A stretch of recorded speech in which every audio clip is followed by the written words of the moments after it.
Welcome to Prioritize Your Life and PrioritizeYourLife.com. I'm honored to have our guest today, Garth Reece. We have it on good authority that your life's work in your career, which I understand 25 years, right?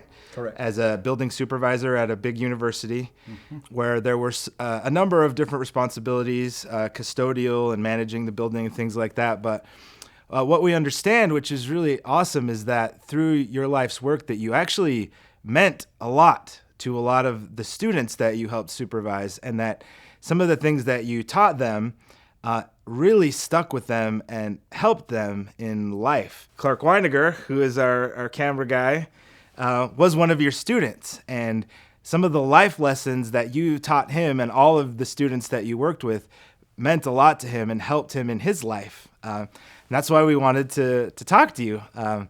And so I just kind of like to get your take on that. And were you doing some of these things in your job thinking like, oh, I'm going to try and make a difference in these kids' life through cleaning a toilet? Because that doesn't seem like something you'd instantly go like, you know, they're going to remember this. It's not just about cleaning a toilet. There's actually a life lesson in this.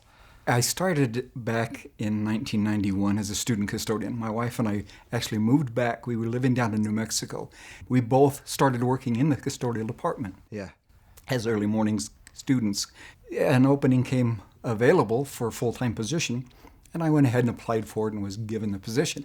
At that point, because we'd had the experience working as students, there were definitely some things that I wanted to see happen with the students as they came through and had that experience, that it was more than just, doing something to get up at 4 a.m. and come and do something that very few others would be willing to do. Yeah. Other than for the fact that, and we would have, and this was the fun part, was every Friday we would have a training meeting. We would train them obviously in what to do and how to do it. But on Fridays we would talk a little bit more about why, and we would have a half-hour training meeting where we would talk about some of the things that the experience was meant to do. And one of them that I'll share was when I was working as a fairly new full-time custodian. One morning, one of the students didn't make it on time, and so I was cleaning in the restroom, and there was a man that came in to watch. I hadn't seen the man before, and he stood there for a full 2.5 minutes, just watching what I was doing. And I was wondering two things. One, how did he get in? And number two, why is he standing there for this long? And after the 2 minutes or so, he said, "What are you doing?" And when I tell this story to the students, in my mind, I go, it's fairly obvious, hello. But I didn't. I said, "I'm cleaning the toilet, or cleaning the restroom." And he said, "No, you're not."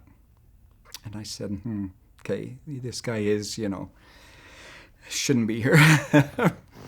And I stopped for a minute, and I turned around to look at him, and I said, "Okay, what am I doing?" And he gave me this lesson that I taught to the students. You're creating attitudes. You're creating attitudes by what you do. And then he left. That's all that I saw of him. I didn't see him again. But that was a very powerful experience, because as I thought about it, and the things that we would talk about with the students was, yeah, it makes a difference what we do. We're not just cleaning, we're creating an attitude for the people that come onto campus, not just by the restrooms, but by everything else we did, by the way that we vacuumed, the way that we took out the trash. Everything that we did was part of them having a good experience when they came onto campus.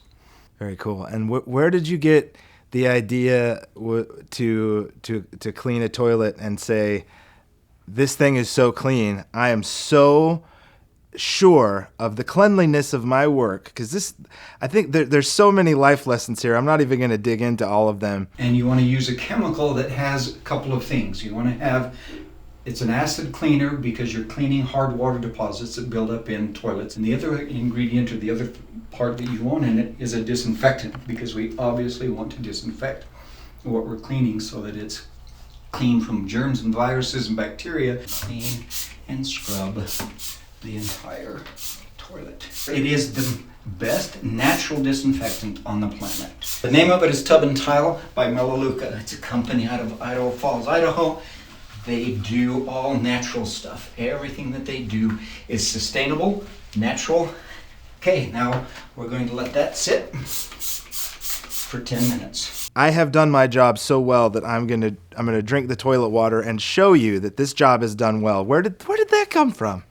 It just was one of those experiences, and again, working with the students and having that opportunity to get to know them on a real personal level. That was one of the funnest parts of the job, is they would come in the morning and we'd have an opportunity to get to know them.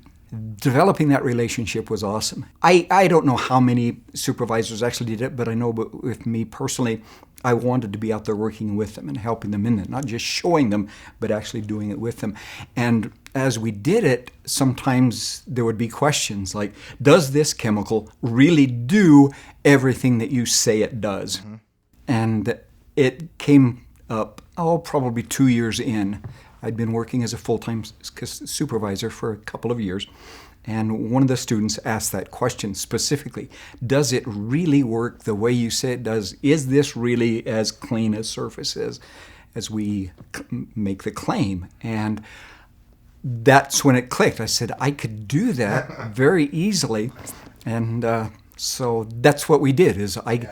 Personally, I went ahead and cleaned that specific toilet and urinal and sink so that everything was done. And we left it on, we got the dwell time exactly the way it needed to be. We had the ratios right.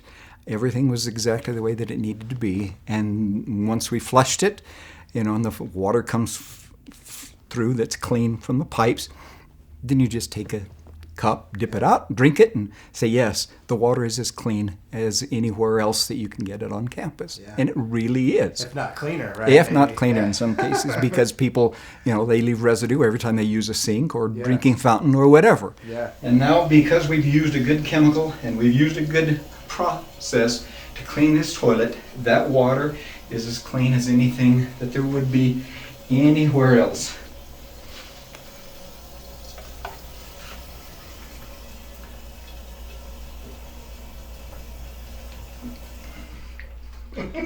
Good water.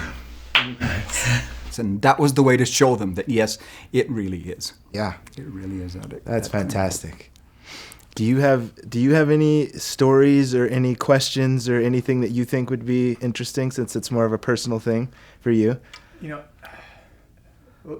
Yeah, so many. But why don't you just for a sec? Yeah. It wasn't just me. You had this other kid who was working for you and loved it so much that he convinced me to leave what was supposed to be a cool college job to come and scrub toilets in the middle of the night, and then turn around. I'd work until 2 a.m. and then turn around and wake up for my 7 a.m. classes because I had arranged my schedule to work at this other job. And so, and at the end of the day, it really was worth it. And he was right. I loved it. I loved working there, and still remember, some of those lessons and the way that they stuck with me. And not just, how to clean, but also, taking pride in your work and doing a good job and being able to find joy in whatever you're doing.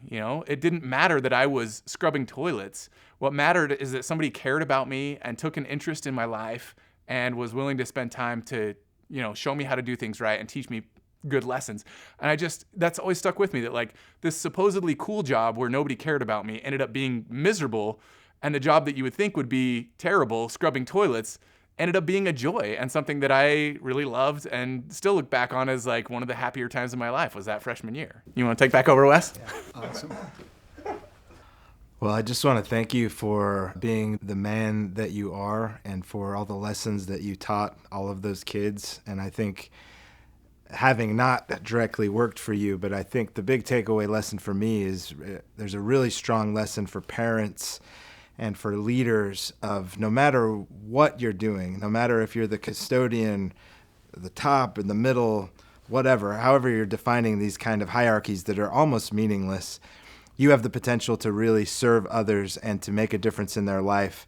And you can do that through really, really creative and interesting ways that will make an impact forever. So thank you for that. That's a beautiful, beautiful message. And thanks for being with us today. My pleasure. Thank you.